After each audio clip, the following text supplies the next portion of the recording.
Hey, hi, hello, I go by the name of Isma. I go by the name of Chris. And this is the Creative Brief. Yes. Ladies and gentlemen, welcome. We have the one and only, our main man's right here. The Chancellor Montgomery. The Chancellor Montgomery. So I feel like I wish we had the little button to just kind of, I know, do a little clap, you know?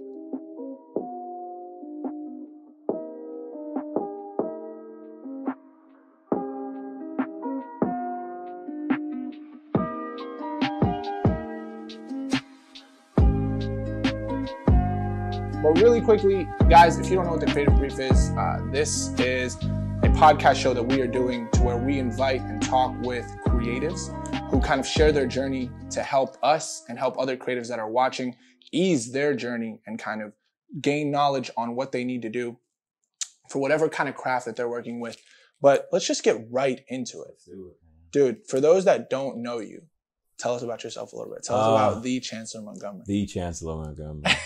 Man, I'm 28 years old, marketing director for Voxo, communications company, artist.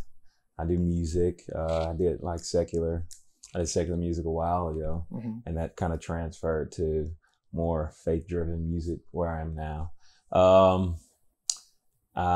Clothing brand, Third World brand. It's a brand, it's a movement, it's a mindset. Absolutely. You know, working on that, just working on getting a lot of stuff out right now. Yeah. Well, you covered a lot that we're probably going to talk about, but tell me a little bit about the musical journey. Cause I think we have an audience that's really interested in that. That's what it was. It was a journey. Started off, what happened? Played baseball, high school. Okay. 11th grade, hurt my back. Doctor told me I got to find another way to get through college. Oh man! And I always could sing, but nobody knew I could sing, but my mom. And I went to college and started singing. Tried out for choir. Then I did show choir. Then I was accepted into a group called The Voices. It's like a little 12 people that the director picks, and I was one of the 12, and it was cool. I sang bass. And during that time, one of my friends, my real good friend, Josh Reynolds, he started a group called Explicit. I remember this. I remember this. I forgot all about that. Yeah, dude. He started a group called Explicit, and I was like the front man for Explicit. You can't just pass over the name Explicit and not Explicit. Wow. What is Explicit? Bro, I have no idea. Is that like an exhibit explicit mix or something? What is that? Yeah. That's a good question to this day. That's crazy. That had left my memory. I forgot because I've known you prior, but I forgot that was a thing. That's where the music started. That's where it started. That's man. Crazy. Yep. And our we really looked up to NERD. For real before oh, I'm happy. Before that little movement, we looked up to that for real. That band. And bands like Rage Against the Machine. So we were really crunk, and we called ourselves a party rock band. I wrote a lot of the music for that group, which we never did anything with it. But I wrote a lot of it. We competed against people, won something called Rock Wars. People were upset because they said we weren't a rock band, but we were just a different genre of rock, you know? Right. But were y'all rap rock or something? It was something like that. It was kind of we called it party rock. Party rock. Okay. Yeah, we did frat houses and stuff like that. So it was cool, man. And I remember this story is this is what happened to this moment, man. It gets me amped up because it's crazy to see it unfold. Yeah. I was at this conference. I had started singing with Full Gospel and with the state praise team, and I was singing and I got off stage, and this lady came up and she was like, I don't know who you are, but you being pulled. And I was like, man, people say it all the time because I'm a PK. My dad's a pastor, and they tell me you gonna be a preacher. I said, woman, I'm not gonna be a preacher. I don't know what you're talking about. Everybody say that. She was like, no, I don't know what it is, but she said, God told me to tell you being pulled. And I was like, yeah, whatever. So then she came back.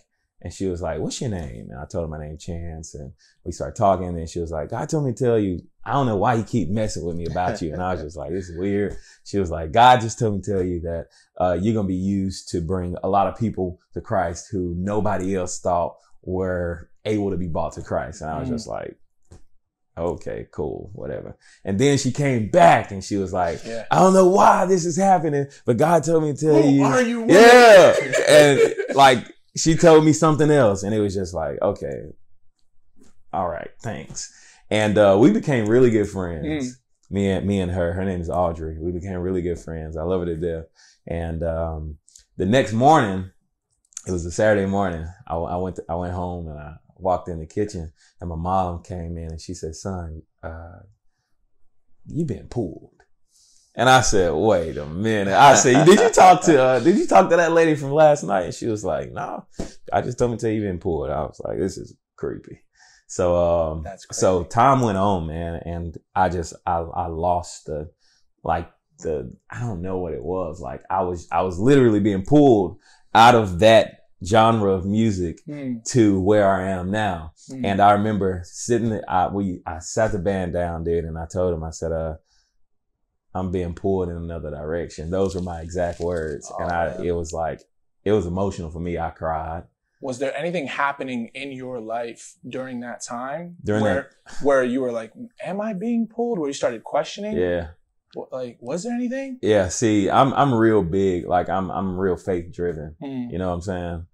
And, I don't want to make this a faith talk, but bro, like it was crazy. It was one thing that really got my attention. I feel like God was trying to get my attention. So what happened was I was driving from Atlanta, and it was me, my best friend, and like just guys who I was really close with, man. And we were coming back from auditioning for P. Diddy's record label.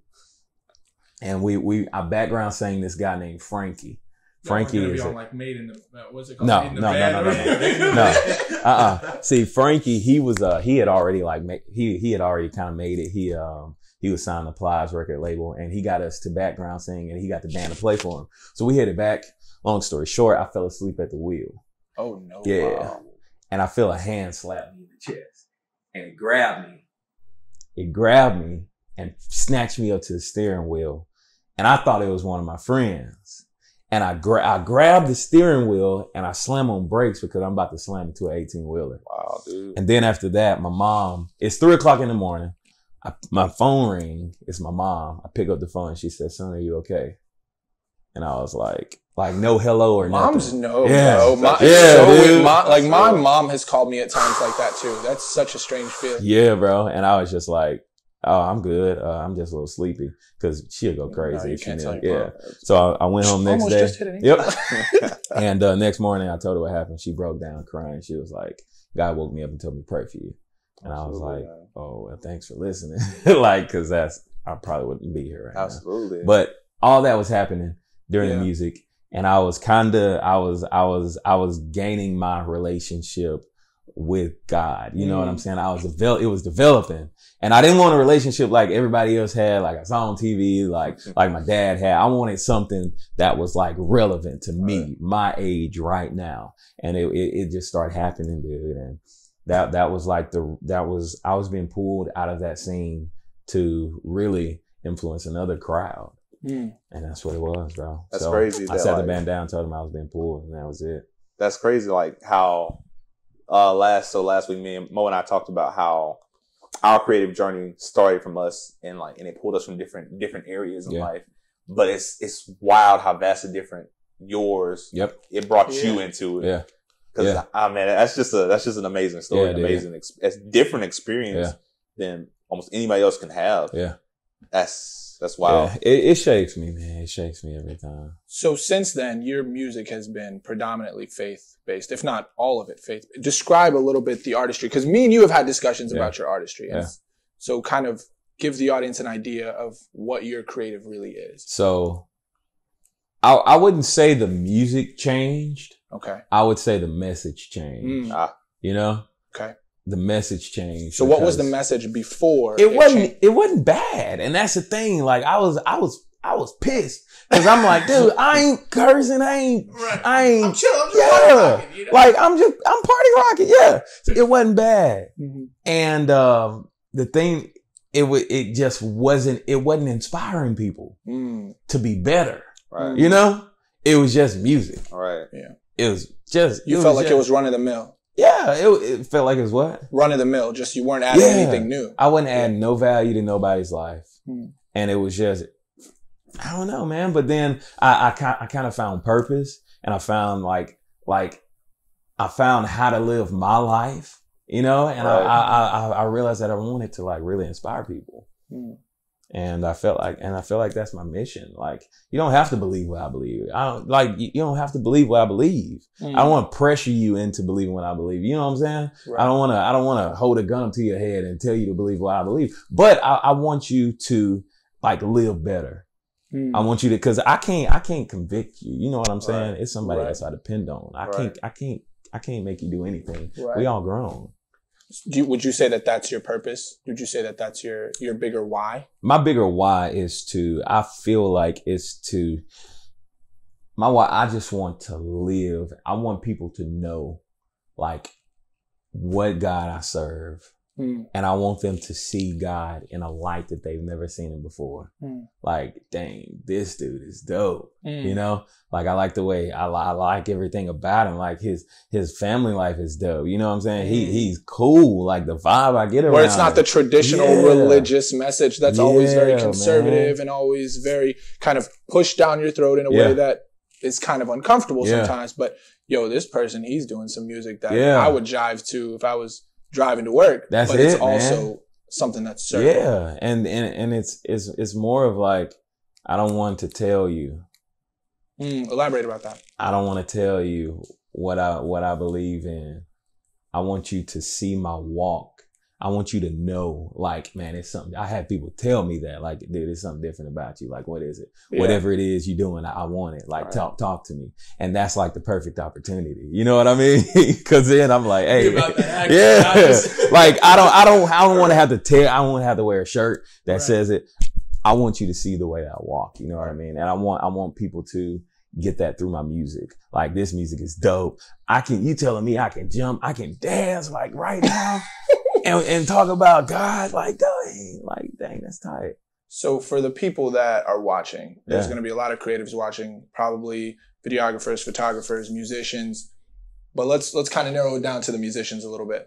If you were telling another musician, if you were to spew some wisdom, what would be some of the challenges that you faced that you would tell them how to go about?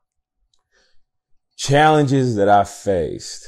I overlooked the people around me. I overlooked the people around me sometimes, dude. And the people around you can take you where you need to go. You know, there was a point in my life where I thought that I had to leave to make it happen. Right. And I thought whenever I left, the work ethic was gonna come. Yep. That's a lot of people. That's a lot of people's perception on creative and their life in general. They're like, if I could just move to this place, I will be so much better. It's gonna be the same way. The cost of living go be more. You know what I'm saying, dude? You're gonna be even broker. Yep. Preach. So not the same. Dude. But like that's what it is. And I started using like people around me. I started creating like relationships, and instead of just focusing on one band, I created a network of musicians, like 2 bass guitars, 4 lead guitars, 3 keyboardists, you know, and I stopped learning all this music. I got my set and I found out it worked. Everywhere I went, it worked. So those are the songs that I stuck with, and anybody who play with me or want to play with me, that's all they learn. Yeah. You know what I mean? Yeah. So I use the people around me. I stopped thinking that I had to go. I remember you told me once, dude, like, that's what sent me on this current, like, journey that I'm on now. You said, dude, you got it. Why you waiting to be booked? And I was like, ain't nobody ever talked to me like that before. Nah, but I was just like, I'm waiting to be booked. Like, I'm not, but let me hear a little bit more. I want to touch on something you said that's really powerful that I think me and Chris probably butcher with each other because we're around each other all the time. Yeah. You talk about your network and the people that are around you are important. And you talk about, at first you wanted to leave, versus now you're like, I can make my reality what it is. Bro. I always say that I'm the common denominator regardless of where I am. Yeah. If I move from Hattiesburg to such and such area, it's still going to be me in that area. So my actions are going to dictate that. Tell me, what is it like having to share your vision and be kind of convicted about your vision and letting the people naturally come in? Because you said that they're going to play the songs that you want to be played. Yeah. That you're not going to, I don't want to make it sound negative, but you're not going to budge just to appease a certain musician. Gotcha. Has that been challenging? Has that been helpful when you're building this network? What is that like for you? Man, it's funny because people, whenever they hear like so I would choose songs and we did this thing and I would choose my set, and every time people would be like, why are we singing this? Like this how does that make you feel when you hear it? It pissed me off. But then afterwards, but you don't want to be like that. Right. But it would rub you the wrong way, dude. It pissed you off. And it's like, dude, just learn and just play the music. So how did you navigate through that? Because I can only imagine. Yeah. Like me and Chris are in sync. Yeah. When it comes to like creative stuff. Yeah. But there are times where we'll be like, but bro, what do we think about doing it this way? Yeah. But just imagine like 6 people trying to be equally in charge. Yeah, just shutting it down. And that's a lot of debate going back and forth. And that's a lot of trying to get people on one accord. Yeah. Because with me and Mo, we have a back and forth decision. We come to a mutual agreement. Boom. We're going this route. Yeah. But with you guys, like, what you had, like, I could see how there could be like a lot of conflict between unifying a larger group of people. Yeah. It is. And that's what led to the network. So how have you overcome that? You don't want to play it? Let's get somebody else. You know what I'm saying? So you think someone that's a right fit is important? Yeah, most definitely. But then cause you keep cause you know what you want, you know? And that's the thing with me. Like I knew what sound I wanted. I knew what instruments I wanted. I knew how I wanted the people to react whenever I said a certain thing. I knew everything, you know what I'm saying? And, if they didn't want to sing the songs that I wanted to sing, I would still, if it was like mandatory to have those people, I would still sing them. And afterwards they'll be like, hey, yo, it's kind of dope, dude. Yeah. So it's cool to see like that because they ain't never did it before. And then you got to look at people because we're here in Mississippi, looking at the church and you got people, 99% of people, Kojic, Baptist, you know, and it's like, you know, so you got to keep that in mind too. Dude, I think it's so powerful when I hear that the creative has inspired other people before they wanted to be a part of it. Yeah. Like that to me is huge. Like someone coming on board, not wanting to do it. And don't get it twisted. For anybody listening, like it's hard to find people that are talented and that can execute on a vision, especially when you want somebody to be a part of what you're trying to do. But for them to then kind of, I don't want to say convert, but at the end of the session, they're like, man, I felt something. Yeah. To see the bigger picture almost. Yeah. Yeah. Because people want to go, it's like so eyes shut, so in their own lane. They don't want to like even think about somebody else's point of view. Yep. When you're bringing people along and you're like, you're going to see the bigger picture. And they're like, wow, it's actually a lot, like the vision is much better than I ever could imagine. Yeah. That's something like powerful. That's the thing in having like a powerful vision, like and being you. Right. Because once they see it, you ain't going to have to tell the next person. They going to tell the next person, you know? So it's pretty cool. Dude. So what's going down? You know, now you got your network. Yeah. Right. You got the right musicians. Okay. You're on the right path. You know the kind of music, who you're serving. Yeah. What's new right now? Right now, dude. Man, we have this. So I live in a cabin. Okay. I know that. I live in a cabin and it has a loft, man, and it's dope. And whenever me and my wife, whenever we moved in, shouts to my wife. Shout out to Shanice. Yeah, shout out to Shanice. Whenever we moved in, dude, like that was one of the first things God spoke to me and told me to do was like, do my music here at the cabin. That's one of the first visions I saw. And I was like, cool, gotta happen. And I slept on it.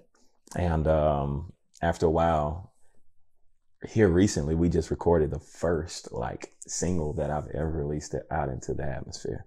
So what's the single called? That. The single is called Rescue Me. Okay. Yeah, it's called Rescue Me. I wrote it in the shoes of a young man who I mentored years ago. And I wrote it like in his shoes. So like thinking from his point of view, you know what I'm saying? And it's just basically asking God to rescue you. But then it gets to a point in the song where it's like, he's here and I'm still begging. Right. And he wants to help me, but I got to do something to get to where he is. You know what I'm saying? I got to do something to let him know that, hey, I'm serious about this. Mm-hmm. So that's the first song that we created. What we're going to do is, we are going to record those cabin sessions. I don't know what it's called. It's called a third world production, but I don't know, like, really, I'm really just kind of battling with names right now. Right. Yeah. Third world production is what we're calling it right now. And, we're just going to we're going to record live sessions at my crib. So we may show the YouTube fam a few snippets of the cabin set. We filmed it. Yeah. Got to, bro. We ain't just now finding about this, but we filmed it. You said third world production. Yeah. We know a little bit about third world, but tell the people that are listening what third world is and how it ties into your creative. Third world is the brand. Man, people look at us like, people look at creatives, we're different. Mm. They can't put a finger on us. Mm. There's another way that they don't know about. Mm. You know what I'm saying? Right. Like, there's another way. We can be outcasts sometimes. Very much outcast. Mm. And, third world is just taking that negative light off of like third world countries, because if you look at it, people look at third world countries the same way. Mm. And it's like, man, they're poor. They got flies flying around on them little kids. They ain't got no water. Mm. But why we taking all the natural resources? Mm. So if they can just keep beating us, and it's like, if they could just beat us down enough for us not to know who we are and keep taking our talents and taking our abilities and taking our ideas, they got us right where we want us. Mm. You know? So third world is trying to do what? Oh, it's the exact opposite. I want you to see like what you're capable of. Absolutely. I want you to, whenever you wear something third world, I want it to look so like just, that's why it has like, I don't know, I rock gold a lot. I like gold. There's something about it. Just, it gets with me. You know what I'm saying? Wealth. So like on the hat, wealth. Yeah. You know, and that's like, they have things over in third world countries that like the gold, you know, and they have buku amounts of it. Where did that come from? Because I think that takes a special level of like self-awareness and confidence to be able to say, listen, I'm not perfect. Yeah. I have flaws, but I also have this thing that is who I am, and it's being shunned. But in reality, it's what makes me beautiful. Like, how did you get to a place where you were like, I'm just going to share this and try to, because everything is tying in with your big vision, the network, the communicating, the inspiring, and now third world. How did all of that kind of? Time and growth. I've always been different. I grew up with 5 sisters. I spent a lot of time by myself. So I feel like a lot of people don't know who they are. Mm. But I spent a lot of time by myself because I grew up with so many sisters, and I just didn't want to be in all that. You know what I'm saying? Right. So I spent a lot of time by myself in my room, door locked, just chilling, finding out who Chancellor Montgomery is. So if you put me in a white padded room, I can have the concert of a lifetime. Mm. You know what I'm saying? Because I know who I am. You know, I love me. I love me. I'm good with me. I know who I am. I know whose I am. I know why I was created. You know, I know that it's just a lot, man. And, I gotta give credit to God. He gave it to me. He showed me a dream, and that's how it all started.